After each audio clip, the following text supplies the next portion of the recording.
요즘 우리가 살고 있는 시대가 좋지 않습니다. 급격히 변화되고 있고, 아니 변화라기보다는 거의 몰락해 가고 있다고 말해도 과언이 아닙니다. 지구 온난화의 영향으로 빙하가 엄청나게 빠른 속도로 그렇게 녹아들어져 가고 있고, 또 바다의 해수면이 상승하고, 또 육지는 땅으로 점점 가라앉고 있고, 또 바다에 사는 물고기들이 떼죽음 당하고 있고, 어느 나라는 섭씨 50도 이상의 그런 아주 찜통 더위를 겪고 있고, 참 이해할 수 없는 일들이 아주 곳곳에 일어나고 있습니다. 우리나라도 예외가 아니고 올해 51일 동안 장마가 길어져서 굉장히 많은 피해를 봤습니다. 그리고 지금 우리가 현재 겪고 있는 재앙이 어떤 재앙입니까? 코로나입니다. 이 코로나로 인해서 약 70만 명 이상이 현재 죽음을 당했다고 합니다. 그리고 이 재앙이 언제 끝날지도 모릅니다. 언제까지 이 싸움을 우리가 해야 될지도 모르는 상황에서 사실 대책이 없습니다.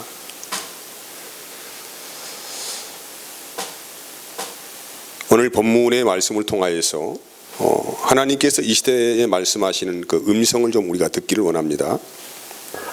예수님께서 성전을 나가실 때에 급히 한 제자가 달려와서 물었습니다. 선생님, 성전의 미래가 앞으로 어떻게 되겠습니까? 왜냐하면 예수님께서 현재 성전을 강도의 소굴이라고 말씀하시고 장사치를 내쫓으시고 분노하셨잖아요. 그리고 성전을 헐으라고 말씀하시고 자기가 세우겠다고 말씀하시는 거예요. 이런 배경 안에서 이해하면 되겠습니다.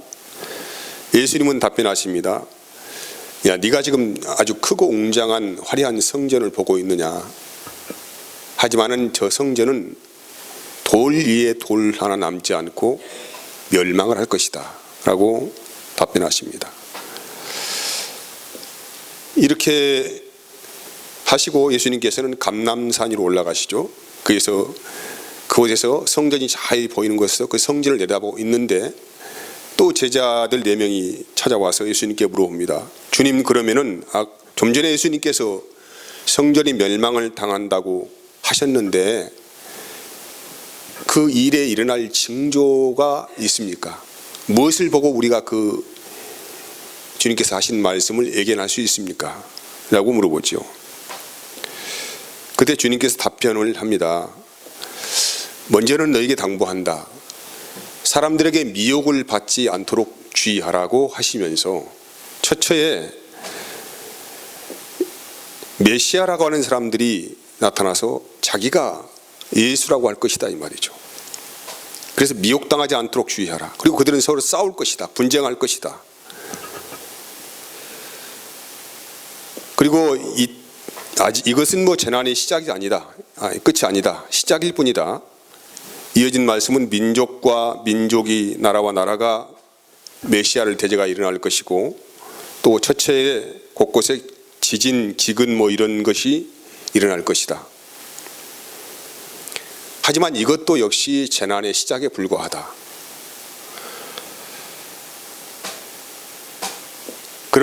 이런 참 엄청난 그런 혼란의 호리바람 속에서도 여전히 복음은 전파될 것이고, 너희들은 이제 끌려가서 이 환란 안에서 신문당하고 매질도 당할 것이다 라고 합니다. 그리고 이제 이어진 말씀이 아주 심각한 말씀하시죠. 14절 말씀, 우리가 방금 읽은 말씀이죠. 멸망에 가증한 것이 서지 못할 곳에 선 것을 보거든 읽는 자는 깨달으라고 말씀하십니다. 그리고 그때에 유다에 있는 자들은 급하게 산으로 도망을 하라고 권면을 하시죠. 멸망에 가증한 것이 서지 못할 것에 서거든 그때 쥐가 있는 자들은 깨달을 것이다 라는 말이에요. 여러분, 많은 사람들이 신앙이 이 멸망에 가증한 것이 설 때에 급격히 신앙이 식어버립니다. 그리고 하나님의 사랑도 같이 식어버립니다. 그리고 자기의 길로 다 그렇게 자기 살 길 찾아서 배도의 길로 접어들어갑니다. 요즘에 한국 교회가 아주 심각하다고 합니다. 뭐 정확하지는 아닌지는 모르겠습니다만은 뭐 180곳 이상이 경매에 들어갔다고 하기도 하고, 또 아주 교인 수가 급격히 감소한다고 합니다. 저는 뭐 어떤 현상인지 잘 모르겠어요. 중요한 것은 멸망에 가증하는 것이 설 때에 이들이 사람들을 미혹한다는 거예요. 그리고 여러 가지 능력도 보여줍니다. 자기들이 피할 곳이라고 광고하기도 합니다. 그런 가운데 사람들이 신앙이 식어버려요. 그리고 교회를 뛰쳐나갑니다. 자기가 원하는 삶을 향하여서 살아가는 길을 택합니다. 그래서 그때에 우리에게 당부하시는 말씀이 뭐냐면, 너희들은 그때에 그런 것들을 보거든, 그런 사회 구조 안에서 일어난 일들을 보거든 급히 피하여 도망가라고 말씀하시는 거예요. 쭉 이어진 말씀은 뭐 밭에 있는 자들은 다시 밭에 가지 말고, 또 옥상에 올라 있는 자들은 다시 밑에 내려가지 말고, 아이 벤 자들도 아이를 낳지 말고, 이런 말씀 쭉 하시면서 뒤를 돌아보지 말라, 이런 경고의 메시지를 하고 있습니다. 그리고 이제 이어진 말씀은 인자가 올 때가 되면은 이러이러한 일이 일어날 것이다. 이 인자가 올 때라고 하는 것은 재림 때를 말씀하고 있죠. 오늘 24절에서 27절까지의 말씀, 환난 후 해가 어두워지며 달이 빛을 내지 아니하며 별들이 하늘에서 떨어지며 하늘에 있는 권능들이 흔들리고 인자가 구름을 타고 오는 것을 너희가 볼 것이다. 재림을 말씀하시죠. 그러니까 지금 이 세 개로 구분되고 있습니다. 징조, 이 시대의 징조를 보라는 것이죠. 그 징조 안에는 뭐가 있습니까? 현재 우리가 예수 믿고 살아가는 사람들이 살아가기 좋은 시대가 아니라는 거예요.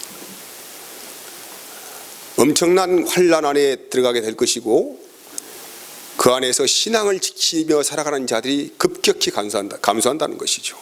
그런 지금 예고의 말씀을 하고 있습니다. 이 말씀은 1차적인 계시가 이미 끝났습니다. 왜냐하면 현재 그 성전, 이스라엘 백성들이 섬기는 성전이 AD 70년에 로마라는 나라에 완전히 유린당했습니다. 로마는 독수리 깃발을 가지고 성전을 완전히 황폐화시켰고 다 헐어버렸습니다. 그리고 이제 서쪽 벽만 지금 남아있잖아요. 이걸 통곡의 벽이라고 하지 않습니까? 이 일체적인 계시의 말씀이 끝났죠. 그럼 이 말씀이 주신 중심 메시지가 뭐냐면 이제 2차적인 말씀이죠. 예수님의 십자가의 죽으심과 또한 재림을 예고하신 말씀이라고 우리가 받을 수 있습니다. 여러분, 지금 세계는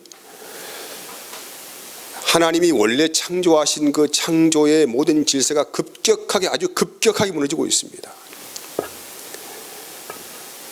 나름대로 연구를 한다고 하는 생명과학자, 지구과학자, 우주과학자, 이런 사람들이 이제는 더 이상 대책이 없다. 지구의 종말은 예고되어 있다. 이제 그 수명이 얼마 남았느냐, 이것도 사실 가늠할 수 없다. 어떤 과학자들은 이제 재난의 모든 완벽한 시스템이 7년 아니면 다 끝난다고 이야기를 해요. 왜냐하면 지구 온실가스가 평창되어서 더 이상 막을 방법이 없으니까 계속적으로 몰락하는 것이죠.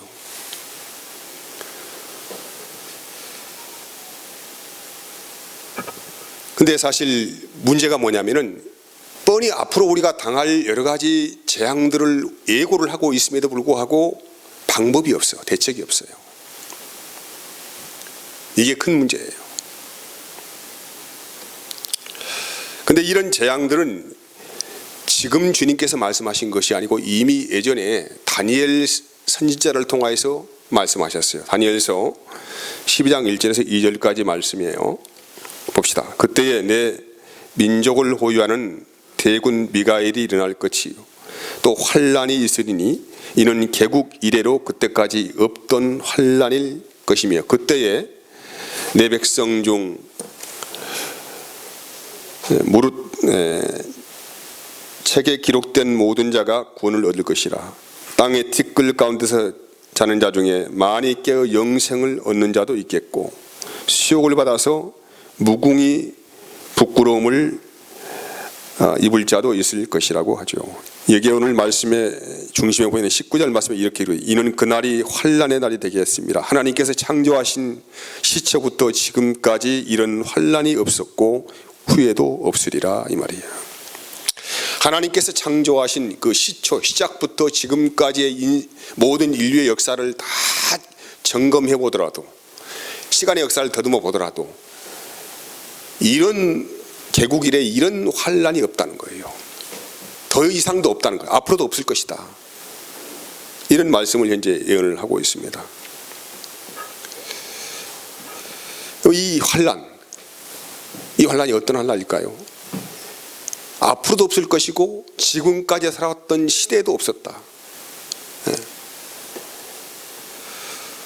그리고 이 멸망에 가증한 것이 무엇입니까? 멸망에 가증한 것이 무엇이냐면은 사람들의 영혼을 미혹하여서 어둠으로 빠지게 하는 사탄, 마귀를 상징적으로 말씀하고 있죠. 멸망에 가증한 것이니까. 이놈들은 틈만 있으면은 그 사람의 마음을 미혹하여서 자기 소유로 삼아버리려는 끝없는 욕망의 화수분들입니다. 그래서 본문은 먼저 우리가 이해하기 위해서는 성전의 개념을 이해를 해야 합니다. 성전. 여러분 그 이스라엘 백성들이 애국에서 400년 동안 종살이를 했다고 기록하고 있지 않습니까? 근데 하나님께서 10가지 재앙을 내리셔가지고 그 이스라엘 백성들을 구원을 해내십니다. 그 당시에 그 세계의 중심이 애굽 아닙니까? 애굽 하면은 뭐 부의 상징, 뭐 명예의 상징, 권력의 상징, 쾌락의 상징이죠. 세계의 문화가 집중되어 있고 부가 집중되어 있습니다. 근데 하나님께서 10가지 재앙을 통하여서 애굽을 심판하십니다. 애굽을 심판했다고 하는 것은 애굽의 신들을 심판했다는 얘기죠. 10신을 심판했다는 말입니다. 어떻게 심판하셨습니까? 그들의 생명의 젖줄을 삼고 있는 나일강이 완전히 썩어가지고 악취가 나는 거예요. 먹을 수 있는 물이 없어요. 그리고 계속적으로 재앙은 이어집니다. 온 나라가 이와 파리떼가 드글드글합니다. 모든 잡균들이 드글드글하다는 얘기죠. 그리고 말, 낙타, 나귀, 소, 양 뭐 이런 것들이 전염병이 들어가지고 거의 뭐 아사하게 됩니다. 또 뭐 사람도 마찬가지예요. 악한 종지가 나가지고 그냥 아주 고통 가운데서 신음하고 그런 세상이 되었습니다. 또 천재지변이 납니다. 때 아닌 우박이 내려가지고 온 나라에 그냥 식물들을 다 죽여버립니다. 그리고 또 조금 있다가 또 재앙이 불닥치는데 조금 식물이 조금 살아남았잖아요. 그것마저도 메뚜기떼가 와가지고 싹 갉아먹어버려요. 아니 종자를 말려버리는 것이죠. 여기서 끝나느냐? 그렇지 않습니다. 갑자기 애굽인들이 섬기는 태양신, 태양이지 않습니까? 그 태양이 어두워져 버려요. 3일 동안 온 나라가 컴컴한 가운데서 암흑세기가 됩니다. 이렇게 해도 그 당시에 애굽의 왕 바라오는 꿈쩍하지 않습니다. 조금 마음이 갈팡질팡하다가 또 그 기가 지나가면 또 다시 원위치로 돌아가서 이스라엘 백성들을 잡아두려고 합니다. 그 당시에 이스라엘 백성들 200만 명 이상, 뭐 250만 명 이렇게 추정을 하는데 굉장한 경제 노동력을 가지고 있는 인구죠. 250만 명 이상의 노동력이 하루아침에 다 빠져나간다고 생각해 보세요. 경제가 박살나지 않습니까? 그러니까 허락하지 않는 거예요. 근데 사실 성경은 바로가 왜 이런 마음을 가졌을까라고 규명하고 있는데 출애굽기 10장 27절 말씀에 보면은 여호와께서 바로의 마음을 완악하게 하셨으므로 그를 보내기를 기뻐하지 아니했다고 하죠. 무슨 얘기냐면은 하나님께서 이미 마음을 정했다는 거예요. 무슨 마음을 정했습니까? 이 세상을, 애굽이라고 하는 세상 아닙니까? 이 세상을 심판을 하시기로 마음을 정하신 거란 말이죠. 바로의 마음이 열려버리면 안 돼. 이 세상을 하나님께서 심판하기로 마음을 정하셨기 때문에 바로의 마음은 부드럽게 될 수가 없다는 것입니다. 그리고 하나님의 관심은 어디에 있냐면 항상 어디에 있습니까? 이스라엘 백성에만 있어요. 온 마음이 거기에 가 있습니다. 그들이 머물고 있는 고센 땅은 털끝하라 흔들지 않습니다. 이집트 땅만 심판하시는 거예요. 그리고 마지막 재앙이 남았습니다. 이게 유월절이라고 해요. 유월절. 죽음의 사자가 넘어갔다 이런 말이죠. 이 마지막 재앙이 무슨 재앙이냐면은 애굽에 속한 장자들을 다 죽이는 것이죠. 짐승이고 사람이고 할 것 없습니다. 다 죽이는 거예요. 다시 말하면은 장자는 대표적인 원리를 가지고 있습니다. 세상 전체를 심판하겠다는 것이잖아요. 하나님께서 사람이고 짐승이고 할 것 없이 다 심판하겠다. 하나님께서 마음을 정하신 것입니다. 그리고 이스라엘 백성들에게는 유월절을 준비하라고 명령하셔요. 어떻게 준비하느냐? 너희가 먹을 만한 양대로만 양을 잡아라 이 말이에요. 양을 잡아가지고 고기는 고기대로 분리를 하고 또 피는 피대로 분리를 해가지고 그 피는 어디에다 사용하냐면은 너희 집 대문에 들어가는 문의 문 좌우 기둥과 위아래 이 문설주에 그걸 발라야 한다 이 말이죠. 그래야만이 너희가 이 죽음에서 살아남을 수 있다라고 말씀하신 거예요. 만약에 이스라엘 백성이라고 할지라도 이 피를 바르지 않는다고 하면은 죽일 것이다 라고 하나님께서 말씀하신 것이죠. 그리고 이 유월절 양을 잡아서 너희가 먹을 때에 세상 음식 먹는 것처럼 뭐 그냥 유유자적 하면서 즐기면서 떠들으면서 하지 말고 급하게 먹어야 한다. 급하게. 그래서 허리띠를 잘 동여매고 지팡이를 들고 신발을 신고 이렇게 해서 먼 길을 여행하는 자처럼 모든 걸 다 준비하고 급하게 음식을 먹어야 한다. 이렇게 명령하신 거예요.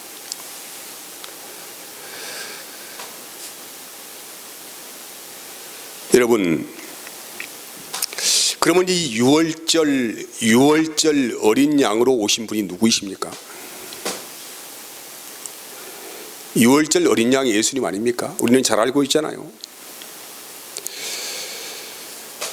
십자가에서 죽으신 그분, 영적 제물 되신 그분이 예수 그리스도이십니다. 너희가 이 세상에서 어떤 재앙을 만나더라도 살아남을 수 있는, 생명을 보존할 수 있는 유일한 길은 한 가지밖에 없다. 유월절 어린 양이다. 이 말씀을 선포하신 것이죠. 요한계시록 11장 7절에서 8절까지의 말씀을 같이 읽어봅시다. 요한계시록 11장 7절에서 8절까지죠. 같이 시작. 그들이 그 증언을 마칠 때에 무저갱으로부터 올라오는 짐승이 그들과 더불어 전쟁을 일으켜 그들을 이기고 그들을 죽일 터인데 그들의 시체가 큰 성길에 있으리니 그 성은 영적으로 하면 소돔이라고 하고 애굽이라고도 하니 곧 그들의 주께서 십자가에 못 박히신 곳이라고 합니다. 이게 예수님이 죽으신 장소가 어디라고 하는 거예요? 소돔이라고 하기도 하고 애굽이라고 하기도 한다는 말이죠. 애굽은 세상이에요. 소돔은 멸망한 성입니다. 이 세상은 이미 심판이 언도되어 있고 어디에서 심판하냐면 예수님께서 십자가에서 이 세상의 멸망을 선포하셨습니다. 그래서 너희가 이 멸망받을 세상에서 살려고 하면은 반드시 그 예수 그리스도의 살과 피를 먹지 않으면 안 된다고 누가복음 22장에서 말씀을 하고 있습니다. 방법은 이것뿐이 없어요. 여러분 생각해 보세요. 세상을 만드신 그 하나님께서 이 땅에 오셔가지고 이 세상은 완전히 이제 멸망에 당했다는 거예요. 내가 그래서 마귀를 심판했다고 말씀하시는 거예요. 봅시다.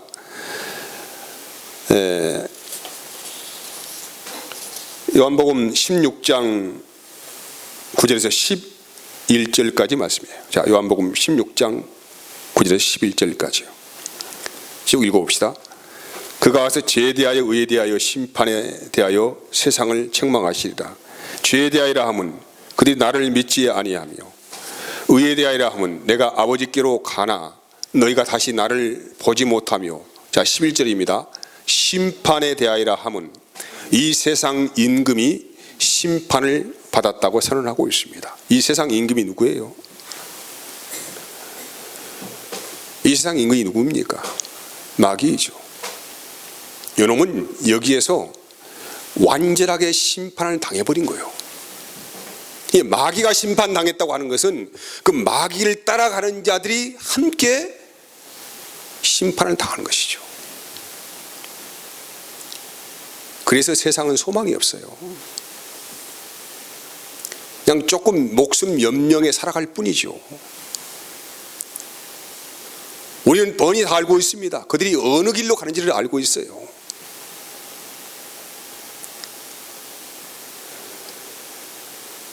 마귀의 영을 받은 자들은 아무리 세상에서 어떤 부귀와 영화를 누리고 산다고 한다 할지라도 이미 심판을 받아버린 거예요.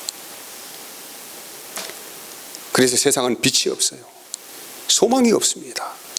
그냥 하루하루 그냥 살아가는 거예요.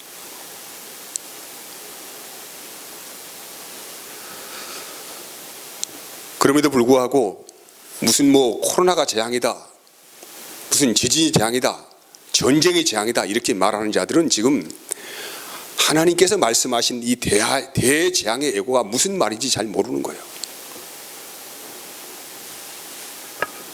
여러분, 우리가 굳이 이런 재앙을 당하지 않더라도 우리는 어차피 다 죽어요. 그렇지 않습니까? 이게 무슨 의미가 있어요?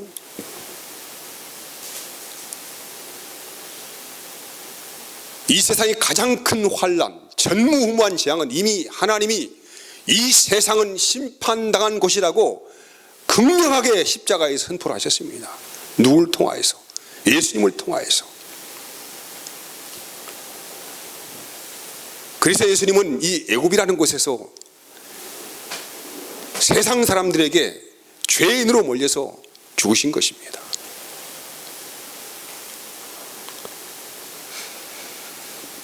그런데 여러분, 이 멸망당할 곳에서 하나님이 우리를 구원하시기 위해서 우리에게 피할 성을 주셨습니다. 영원한 성이에요. 어떤 환난이 있고 어떤 기근이 있고 어떤 전쟁이 있다 할지라도 영원히 멸망당하지 않을 성이에요. 이 성을 어디에 세우셨습니까? 우리 안에 세우셨습니다. 이게 우리의 신앙 고백입니다. 그래서 오늘 본문에는 뭐라고 말씀을 하시냐면은, 누가 너희를 끌고 가서 온갖 고문하고 신문하고 목배임을 당한다고 할지라도 너희는 내가 너희에게 일러준 말을 하라고 말씀하시는 거예요. 오늘 여기 본문에 마가복음 13장 10절 말씀 봅시다. 자, 봅시다. 시작. 10절부터 시작. 또 복음이 먼저 만국에 전파되어야 할 것이니라. 사람들이 너희를 끌어다가 넘겨줄 때 무슨 말을 할까 미리 염려하지 말고 무엇이든지 그때에 너희에게 주시는 그 말을 하라. 말하는 이는 너희가 아니요 성령이시니라 라고 합니다. 이게 우리의 신앙 고백이에요. 세상이 망하든지 불에 타든지 무슨 병이 돌아서 사람들이 다 죽어가든지 우리가 두려워할 이유는 없습니다. 그럼 우리가 두려워할 분이 누구이십니까? 우리는 다른 것이 두려운 게 아니고 하나님이 두렵습니다. 마태복음 10장 27절에서부터 봅시다. 31절까지 같이 읽읍시다. 내가 너희에게 어두운 데서 이르는 것을 광명한 데서 말하며 너희가 귓속말로 듣는 것을 집 위에서 전파하라. 몸은 죽여도 뭘 못해요. 영혼은 능히 죽이지 못하는 자들을 두려워하지 말고 오직 몸과 영혼을 능히 지옥에 멸하실 수 있는 이를 두려워하라. 참새 2마리가 한 아사리온에 팔리지 않느냐. 그러니 너희 아버지께서 허락하지 아니하시면 그 하나도 땅에 떨어지지 아니하리라. 너희에게는 머리털까지 다 세신 바 되었나니 두려워하지 말라. 너희는 많은 참새보다 귀하니라. 할렐루야. 주님이 우리를 아주 귀하게 여기십니다. 그래서 여러분, 우리가 싸워야 할 것은 우리가 강화문 집회에 나가가지고 이 정부를 몰아내고 우리가 원하는 어떤 정부를 세운다고 해서 어떻게 되겠습니까? 싸움은 그렇게 하는 게 아니죠. 우리가 싸우려면은 예수님처럼 싸우는 것입니다. 우리가 싸우려면은 그 예수님의 제자들처럼 싸우는 거예요. 우리가 싸우려면은 스테판 집사처럼 싸우는 거예요. 돌을 던지는 맞습니다. 그리고 죽어가면서 저들의 죄를 용서하라고 하나님께 기도하는 거예요. 이게 영적 싸움이에요.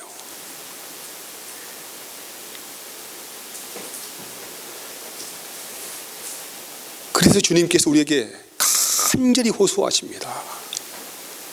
아무것도 염려하지 말아라. 아니, 참새 1마리가 2 아사리온에 팔리는 것도 내가 알고 있다. 하물며 너희의 생명일까 보냐 하시면서, 사랑하는 백성들아, 그 멸망당할 성에서 빠져나오라는 거예요. 확인해 봅시다. 요한계시록 18장 4절 말씀이에요.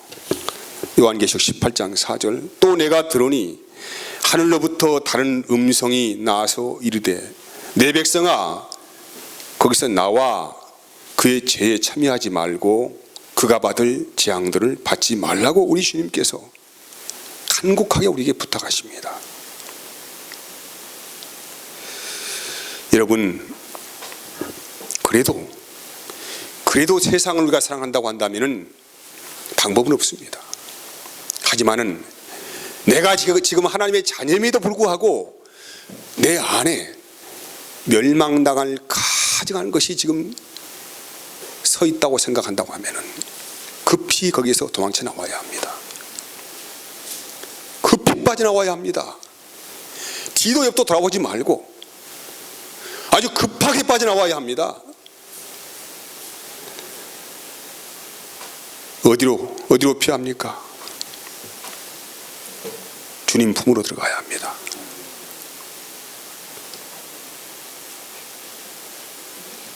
바로 그것이, 내가 사랑하는 곳이 우리 주님께서 십자가에 죽으신 곳입니다.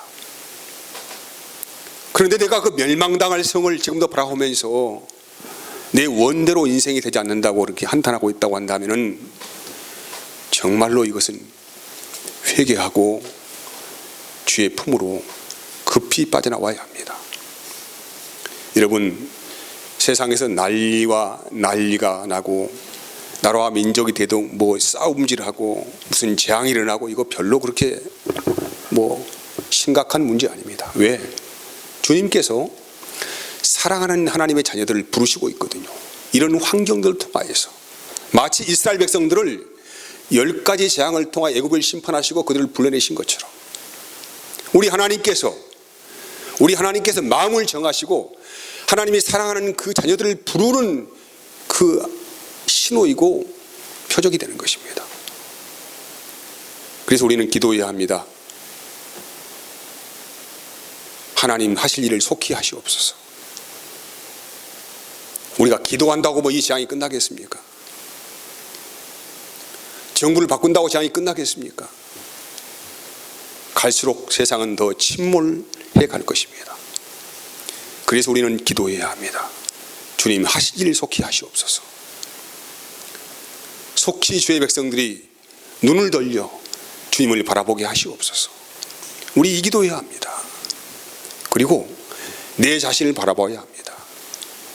멸망에 가져간 것이 혹시 나를 지배하고 있다고 한다면 회개하고 주의 품으로 피하셔야 합니다. 오직 주님만이 우리가 피할 바이고 산성이시고 방패가 되시기 때문입니다. 오늘 그런 은혜가 코로나 시대를 사는 우리에게 세상을 보는 안목과 영적인 은혜가 임하기를 진심으로 축복을 합니다. 그리고 우리 하나님께 하실 일들을 우리가 보시면서 믿음과 신앙을 잃지 않는 삶을 살기를 진심으로 바라고 원합니다. 기도하겠습니다. 하나님 감사합니다. 은혜 주시기를 원합니다.